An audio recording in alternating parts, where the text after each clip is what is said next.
जब रेडियो पर मोदी कर रहे थे मन की बात, टीवी पर आकर योगी ने ज्ञानवापी पर कह दी दिल की बात। एएसआई रिपोर्ट पर पहली बार बोले योगी। 800 पन्नों की रिपोर्ट में क्या क्या लिखा है सब कुछ साफ साफ बताया। ज्ञानवापी में एएसआई की रिपोर्ट सामने आ रही है। एएसआई की रिपोर्ट क्या बताती है? ज्ञानवापी की दीवारों पर लिखे हैं भगवान शिव के 3 नाम। मूर्तियों की चित्रकारी फूल बनवाकर ढक दी खुली पोल। जब पीएम मोदी रेडियो पर अपने मन की बात सुना रहे थे, तब गोरखपुर में बैठकर सीएम योगी आदित्यनाथ ज्ञानवापी पर दिल की बात कर रहे थे। सामने बैठे छात्र छात्राओं को स्मार्टफोन बांटने के बाद ये बता रहे थे कि ज्ञानवापी पर एएसआई की रिपोर्ट में क्या है, किस पन्ने में क्या लिखा है, रिपोर्ट में वहां मंदिर होने के कितने सबूत लिखे हैं, एएसआई की टीम को वहां पर क्या क्या मिला है, ये सब कुछ योगी ने अपने अंदाज में कुछ ही सेकंड में समझा दिया। तो पहले उनका बयान सुनिए, फिर आपको बताते हैं कि अयोध्या के बाद काशी की बारी कब आने वाली है। वाराणसी में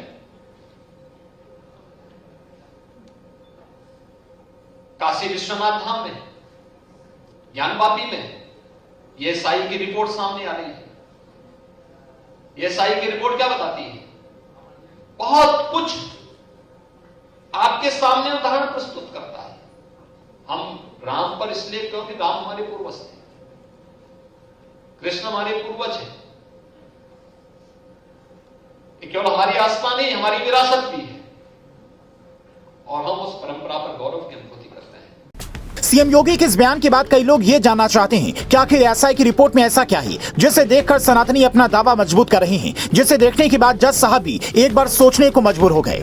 839 पेज की एएसआई रिपोर्ट में बार बार ये लिखा गया है कि मंदिर की नींव पर मस्जिद बनी है, दीवारों पर बनी मूर्तियों की चित्रकारी को फूलों से ढका गया है, पश्चिमी चेंबर की बनावट मंदिर वाली है, दीवारों और स्तंभों पर भगवान शिव के 3 नाम जनार्दन, रुद्र और उमेश्वर लिखे हुए मिले हैं। कन्नड़, तेलुगु और देवनागरी समेत 4 भाषाएं मस्जिद की दीवारों पर लिखी हैं। कई शिलालेख भी हैं।